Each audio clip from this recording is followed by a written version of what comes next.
अगला सवाल आप लेंगे नालंदा बिहार से।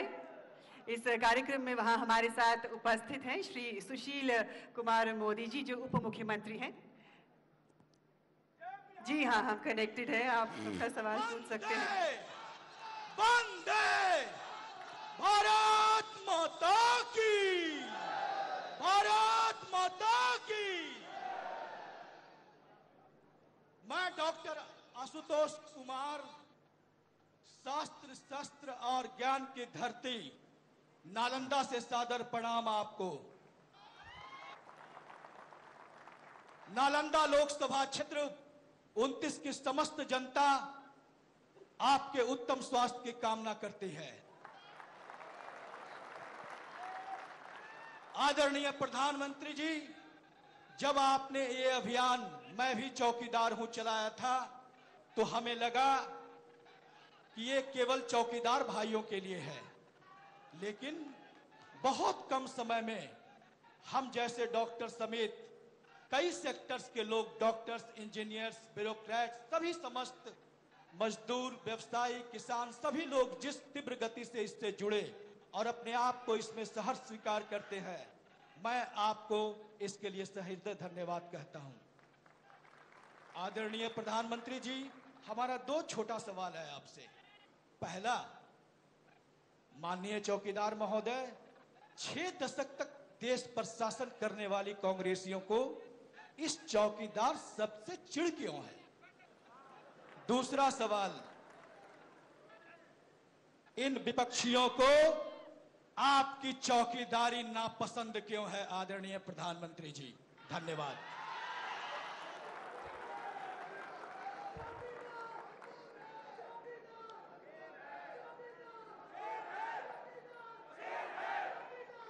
आपके मोहल्ले में, आपके इलाके में अगर एक बड़ा मजबूत पुलिस वाला ड्यूटी पे आता है, दम वाला, दौड़ने वाला, मेहनत करने वाला, तो नागरिकों को अच्छा लगता है कि नहीं लगता है?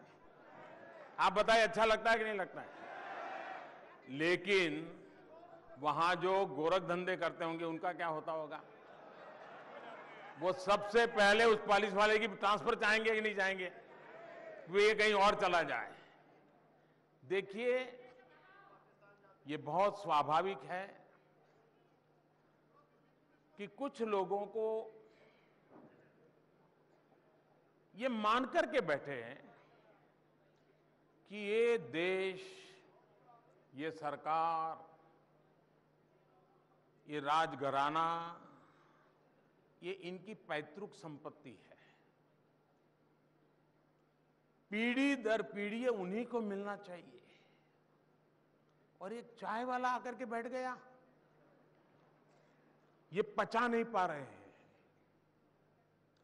पहले दिन से ये कल्पना ही नहीं कर सकते हैं कि हिंदुस्तान में ये संभव है। अब देखिए, हिंदुस्तान में इतने प्रधानमंत्री हुए, लेकिन 2 प्रधानमंत्री ऐसे हुए हैं जिनका गोत्र कांग्रेस का नहीं है। बाकी सबके सब प्रधानमंत्री भले किसी भी दल से बने हो, लेकिन उनका गोत्र कांग्रेस का था। और पहली बार जब दूसरे गोत्र के व्यक्ति आए हैं, तो उनका चाल क्या होगी, उनके तरीके क्या होगी, उनको पता ही नहीं चल रहा है कैसे करें। बाकी तो उनके जाने पहचाने चेहरे थे, तो अपना रास्ता खोल लेते थे। अब एक मोदी एक ऐसी परंपरा से आया है कि जहां उनके लिए बड़ा मुश्किल है। दूसरी बात है, आप मुझे बताइए, क्या देश में लूट चलने देनी चाहिए?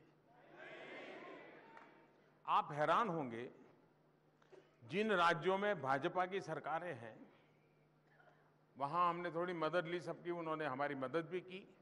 जो हमारे साथ नहीं है वो तो आज भी मदद नहीं कर रहे हैं, उनके अपने इंटरेस्ट है।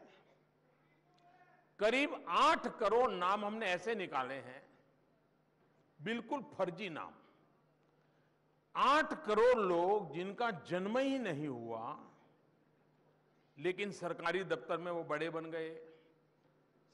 बेटी पैदा नहीं हुई, बड़ी बन गई, शादी हो गई, विडो हो गई, विडो पेंशन जाना शुरू हो गया।